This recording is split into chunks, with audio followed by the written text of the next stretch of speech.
Hi all, കാത്തിരുന്ന RRB NTPCയുടെ graduate level notification വന്നിരിക്കുകയാണ്. അപ്പം നമ്മുടെ ഏറ്റവും വലിയ ഓപ്പർച്യൂണിറ്റിയാണ് വന്നിരിക്കുന്നത്. വൈകുന്നേരമാണ് നോട്ടിഫിക്കേഷൻ വന്നിരിക്കുന്നത്. നാളെ രാവിലെ മുതൽ അല്ലെങ്കിൽ ഇന്ന് രാത്രി 12 മണി മുതൽ നിങ്ങൾക്ക് എന്ത് ചെയ്യാം, അപ്ലൈ ചെയ്ത് തുടങ്ങാമെന്നുള്ളതാണ്. അപ്പോൾ നോട്ടിഫിക്കേഷനിലേക്ക് കിടക്കാം. ആദ്യമായിട്ട് നോട്ടിഫിക്കേഷൻ വന്നിരിക്കുന്ന ഡേറ്റ് 13/9/2024 ഇതിൻ്റെ എൻഡ് ഡേറ്റ്, ലാസ്റ്റ് ഡേറ്റ് നമുക്ക് പറയുന്നത് 13/10/2024 ആപ്ലിക്കേഷൻ സ്റ്റാർട്ട് ചെയ്യുന്നത് 14/9/2024 ഒരിക്കൽ കൂടി പറയാം, നോട്ടിഫിക്കേഷൻ വന്നിരിക്കുന്ന ദിവസം എന്ന് പറഞ്ഞാൽ 13/9/2024 ഇന്നാണ്.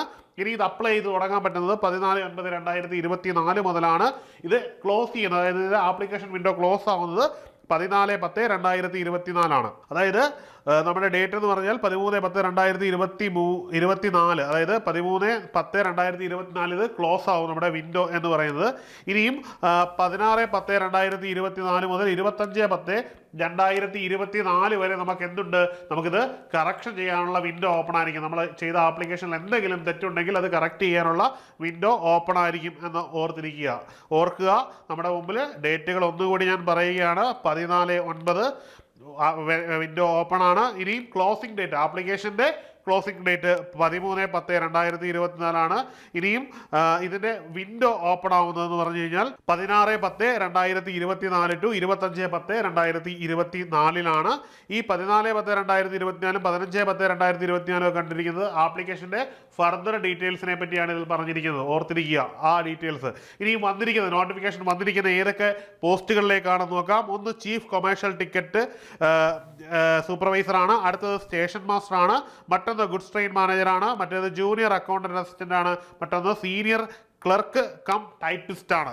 ഇത്രയും തസ്തികകളിലേക്കാണ്, അതായത് ഇതെല്ലാം ഗ്രാജുവേറ്റ് തസ്തികയാണ് വരുന്നത്.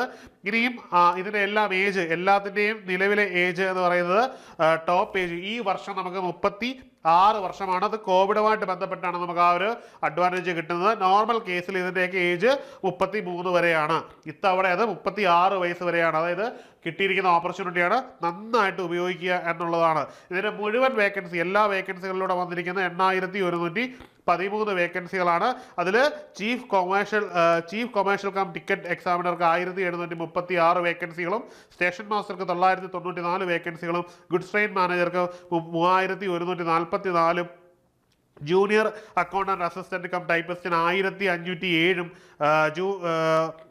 സീനിയർ ക്ലർക്കും ടൈപ്പിസ്റ്റിന് 732 വേക്കൻസികളുമാണ് ഓൾ ഓവർ ഇന്ത്യയിലുള്ള. അങ്ങനെ എല്ലാം കൂടി 8113 വേക്കൻസികൾ നിലവിൽ RRB റിപ്പോർട്ട് ചെയ്തിട്ടുണ്ട്. ഈ ഒരു ഏജ് ആനുകൂല്യം ഈ ഒരു വർഷം മാത്രമേ ലഭിക്കുകയുള്ളൂ. അത് കോവിഡിൻ്റെ മാത്രം മാനദണ്ഡത്തിൽ കിട്ടിയിരിക്കുന്നതാണ്. അതുകൊണ്ട് എല്ലാവരും ഈ ഒരു അവസരം നന്നായി ഉപയോഗിക്കണമെന്നാണ് പറയാനുള്ളത്. ഇനിയും ഏജ് ലിമിറ്റ് ഒന്നുകൂടി പറയുകയാണ്. ഏജ് ലിമിറ്റ് ഡീറ്റെയിൽ ആയിട്ട് തന്നെ പറയുകയാണ്. ഏജ് ഗ്രൂപ്പ് അൺറിസർവ്ഡ് ആയിട്ടുള്ള ആൾക്കാർക്ക് 2/1/1981 ശേഷം ജനിച്ച എല്ലാവർക്കും ഇത് അപ്ലൈ ചെയ്യാവുന്നതാണ്. അതായത് 2/1/1989 മുതൽ ജനിച്ച ഏതൊരാൾക്കും ഇത് അപ്ലൈ ചെയ്യാൻ പറ്റും. OBC കമ്മ്യൂണിറ്റിയിൽ പെട്ടവർക്കാണെങ്കിൽ 2/1/1986 മുതൽ ജനിച്ച ഏതൊരാൾക്കും ഇത് അപ്ലൈ ചെയ്യാൻ പറ്റും. ഇനി SC/ST കമ്മ്യൂണിറ്റിയിലാണെങ്കിൽ 2/1/1984 വരെ ഈ ഒരു ഏജ് ലിമിറ്റ് കിട്ടുന്നതായിരിക്കും. അതായത് ഈ ഒരു ഡേറ്റ് ഓഫ് ബർത്തിന് ശേഷം ജനിച്ച എല്ലാവർക്കും ഇത് അപ്ലൈ ചെയ്യാൻ പറ്റുന്നതാണ്. ഒന്നുകൂടി പറയുകയാണ്, ഇതൊരു ഗ്രാജുവേറ്റ് ലെവൽ പോസ്റ്റ് ആണ്. അപ്പം ആ ഒരു കാര്യം ഓർത്തു വെക്കുക. ഇനിയും റിക്രൂട്ട്മെന്റ് പ്രോസസ്സാണ്. റിക്രൂട്ട്മെന്റ് പ്രോസസ്സ് എന്ന് പറഞ്ഞാൽ ആദ്യം CBT 1 ഉണ്ട്, അതിനുശേഷം CBT 2 ഉണ്ട്, സ്കിൽ ടെസ്റ്റുകളുണ്ട്. അതായത് പോസ്റ്റുകൾക്കുള്ള സ്കിൽ ടെസ്റ്റുകൾ നടത്തും. അതിനുശേഷം ഡോക്യുമെന്റ് വെരിഫിക്കേഷൻ, മെഡിക്കൽ എക്സാമിനേഷൻ, ഇത്രയും പ്രൊസീജിയർക്ക് ശേഷമാണ് നിങ്ങൾക്ക് റെയിൽവേ റിക്രൂട്ട്മെന്റ് തരിക. ഇത്രയും കടമ്പകൾ നിങ്ങളുടെ മുമ്പിലുണ്ട്. അപ്പോൾ അതിൽ ഏറ്റവും പ്രധാനപ്പെട്ട 2 കടമ്പയാണ് CBT 1 CBT 2 എന്നുള്ളത്. അത് വളരെ ഇമ്പോർട്ടൻ്റ് ആണ്. ഇനിയും അതുകൂടാതെ സ്കിൽ ടെസ്റ്റ് എന്ന് പറയുന്നത് ടൈപ്പിംഗ് ഒക്കെ ചെയ്യുന്നവർ എന്ത് ചെയ്യുക, അതിനുള്ള സ്പീഡ് ഉടൻ കൂട്ടുക എന്നുള്ളതാണ്. ഇനി അടുത്തത് ഈ ഒരു പോസ്റ്റുമായിട്ട് ബന്ധപ്പെട്ടുള്ള പേയ്മെന്റ് ആണ്. അതിൽ goods train manager, senior clerk cum typist, ഇത് രണ്ടും ലെവൽ 7 5 വരുന്നതാണ്. ഇനി junior accountant assistant cum typist pay band 5 തന്നെ വരുന്നു. ഇനിയും chief commercial cum ticket supervisor pay band 6 station master pay band 6 വരുന്നു. ഈ 2 തസ്തികകളാണ് പേബാൻഡ് 6 വരുന്നത്. കുറച്ച് സാലറി കൂടുതലായിരിക്കും എന്നുള്ളതാണ്. ഓക്കെ, ഇത്രയും കാര്യങ്ങൾ ഓർത്തിരിക്കുക. ഇനിയും ഇതിൽ 2 തസ്തികയ്ക്ക് ടൈപ്പിംഗ് സ്കിൽ ടെസ്റ്റ് ഉണ്ട്. അതായത് ഒന്ന് സീനിയർ ക്ലർക്ക് കം ടൈപ്പിസ്റ്റിനും ജൂനിയർ അക്കൗണ്ട് അസിസ്റ്റന്റ് കം ടൈപ്പിസ്റ്റിനും ടൈപ്പിംഗ് സ്കില്ലിൻ്റെ ടെസ്റ്റ് ഉണ്ട്.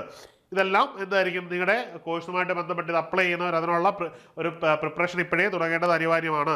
ഇനിയും ഓർത്തിരിക്കേണ്ടത് എക്സാമിനേഷൻ ഫീ ആണ്. ഈ എക്സാമിനേഷന് ഫീ ഉണ്ട്. 500 രൂപയാണ് ജനറൽ കമ്മ്യൂണിറ്റിക്കും OBCക്കും വരുന്നത്.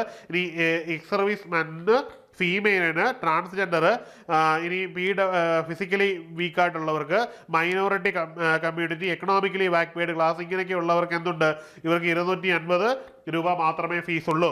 മറ്റൊരു കാര്യം എന്ന് പറഞ്ഞു കഴിഞ്ഞാൽ ഈ വാങ്ങുന്ന 500 റുപ്പീസിൽ എന്ത് കിട്ടും, ഈ 100 രൂപ മാത്രമാണ് ഫീസായിട്ട് എടുക്കുന്നത്. ബാക്കി 400 റുപ്പീസും നിങ്ങൾ കൊടുക്കുന്ന അക്കൗണ്ടിലേക്ക് റീഫണ്ട് ചെയ്ത് തരും. നിങ്ങൾ എക്സാം അറ്റൻഡ് ചെയ്താൽ, നിങ്ങൾ എക്സാം അറ്റൻഡ് ചെയ്തില്ലെങ്കിൽ ആ ഫീസ് നിങ്ങൾക്ക് ലഭിക്കില്ല, അത് റെയിൽവേയിലേക്ക് പോകും. മറിച്ച് നിങ്ങൾ അറ്റൻഡ് ചെയ്താൽ ഈ പേയ്മെന്റ് കിട്ടും. ഈ 250 റുപ്പീസ് എന്ന് പറയുന്നത് നിങ്ങൾക്ക് പൂർണ്ണമായിട്ടും തിരിച്ച് നിങ്ങളുടെ അക്കൗണ്ടിലേക്ക് ക്രെഡിറ്റ് ചെയ്ത് തരുന്നതുമായിരിക്കും. ഈ ഒരു കമ്മ്യൂണിറ്റിയിൽപ്പെട്ടവർക്ക്, ഈ പറയുന്ന ഏത് കാറ്റഗറിയിൽപ്പെട്ടവർക്കാണെങ്കിലും 250 റുപ്പീസ് റീഫണ്ട് ചെയ്ത് തരുന്നതുമാണ്. പൊതുവെ അങ്ങനെയാണ് റെയിൽവേ ചെയ്തുകൊണ്ടിരിക്കുന്നത്. ഇനിയും RRB വൈസ് വേക്കൻസികളാണ്. അതുമായിട്ട് ബന്ധപ്പെട്ട ഒരു ഡീറ്റെയിൽഡ് വീഡിയോ നമ്മൾ ചെയ്യുന്നുണ്ടായിരിക്കും. ഇതൊരു നോട്ടിഫിക്കേഷൻ ആയതുകൊണ്ട് തന്നെ ജസ്റ്റ് ഒരു മെൻഷനിങ് മാത്രമാണ്. ഇതിൽ RRB തിരുവനന്തപുരത്തിൽ മൊത്തമുള്ള വേക്കൻസി 174 ആണ്. ഗ്രാജുവേറ്റ് ലെവലിലുള്ളത് 174 ആണ്. RRB ചെന്നൈയിലുള്ളത് 436 ആണ്. ബാംഗ്ലൂരിലുള്ളത് 496 ആണ്. RRB സെക്കൻഡറാബാദിലുള്ളത് 478 ആണ്. RRB മുംബൈയിലുള്ളത് 827 ആണ്. നമുക്ക് കേരളത്തിൽ നിന്ന് അഫോർഡ് ചെയ്യാൻ പറ്റുന്ന ഏറ്റവും അടുത്തുള്ള RRBകൾ മാത്രമാണ് നമ്മളിവിടെ ചർച്ച ചെയ്തിട്ടുള്ളത്. ബാക്കി RRBകളൊക്കെ ഡീറ്റെയിൽ ആയിട്ട് നമ്മൾ ചെയ്യുന്നതായിരിക്കും. അപ്പം കൃത്യമായിട്ട് നമ്മുടെ ചാനൽ ഫോളോ ചെയ്യുക. ഉടൻ തന്നെ അതിൻ്റെ ഡീറ്റെയിൽ വീഡിയോ ഉണ്ടായിരിക്കുന്നതാണ്. അപ്പം എല്ലാവരും കൃത്യമായിട്ട് പ്രിപ്പയർ ചെയ്ത് ഇതിനായിട്ട് തയ്യാറെടുക്കുക. എല്ലാവർക്കും വിജയാശംസകൾ. എല്ലാവരും കൃത്യമായിട്ട് അപ്ലൈ ചെയ്യുക. ഇനി കമ്മ്യൂണിറ്റി സർട്ടിഫിക്കറ്റ്സ് ഒക്കെ വാങ്ങേണ്ടവർക്ക് അത് വാങ്ങി വെക്കാനുള്ള സമയമാണ്. OBC, SC, ST, EWS പോലുള്ള സർട്ടിഫിക്കറ്റ്സുകൾ മേടിച്ച് പരീക്ഷയ്ക്കായി തയ്യാറെടുക്കാം. ഇനിയുള്ളത് പരീക്ഷാകാലമാണ്. അപ്പം മറ്റൊരു വീഡിയോയിൽ കാണാം. Good bye.